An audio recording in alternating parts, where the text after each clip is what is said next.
ఈనాడే క్యాజువల్గా అంటే అసలు పాయింట్ని సైడ్ లైన్ చేస్తూ చిన్నదిగా రాసుకొచ్చినటువంటి విషయం ఇక్కడ కీలకమైనటువంటిది ఏంటయ్యా అంటే నిన్న ఈ కార్యదర్శులు అంటే మొన్నేమో దీనికి అటెండ్ కాలేదు మన క్యాబినెట్కి పవన్ కళ్యాణ్.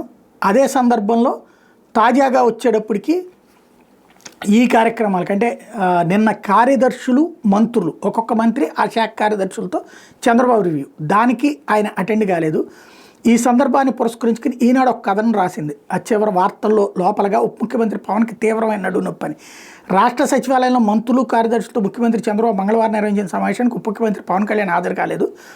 పంచాయతీరాజ్ గ్రామీణాభివృద్ధిపై సమీక్ష ప్రారంభమయ్యే సమయంలో పౌర సరఫరాల శాఖ మంత్రి నాదెళ్ల మనోహర్ జోక్యం చేసుకుని పవన్ 2 వారాలుగా తీవ్రమైన నడుము నొప్పితో బాధపడుతున్నానని అందుకే సమావేశానికి రాలేదని తెలిపారు. 2-3 రోజుల్లో విధులకు హాజరవుతారని తెలిపారు.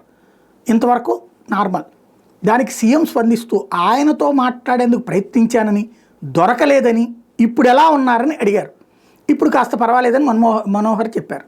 ఇది ఈనాడు ఇచ్చినటువంటి కథనం. అంటే ఏంటి అర్థం?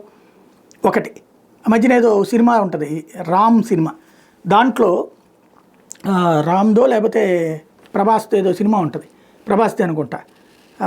విలన్ వెళ్ళేసి కోట శ్రీనివాసరావు మంత్రిగా ఉంటాడు. ఈ గొడవలంతా ఎందుకనేసి హీరోను విలన్ల గొడవలో వెళ్ళిపోయి హాస్పిటల్లో కూర్చుంటాడు. తీవ్రమైన అనారోగ్యం ఉందో 4 రోజుల దాకా హాస్పిటల్ నుంచి డిశ్చార్జ్ లేదని చెప్పి డాక్టర్కి చెప్పంటాడు. డాక్టర్ నోటికి వచ్చినటువంటి జబ్బుల పేర్లన్నీ చెప్తూ బయట ఇంటర్వ్యూ ఇస్తుంటే ఈలోపు ప్రభాస్ ఫోన్ చేసి నేనే నీకు హాస్పిటల్ దగ్గరికి వస్తున్నాను పలకరించడానికి అంటాడు. వెంటనే హాస్పిటల్ నుంచి బయలుదేరి వెళ్ళిపోతాడు. వీళ్ళేమో ఈయన రాలేదు అని చెప్తూ ఉంటాడు, ఈయన లెగలేడు అని చెప్తూ ఉంటాడు డాక్టర్ గారు. వెనకాల నుంచి ఆయన అసలు కదలలేని పరిస్థితిలో ఉన్నారు, చావు బతుకుల మధ్యన ఉన్నారు, ఇవాళ రేపు అన్నట్టు ఉన్నారని చెప్తుంటే వెనకాల నుంచి నడుచుకుంటూ వచ్చేస్తుంటాడు కోట శ్రీనివాసరావు.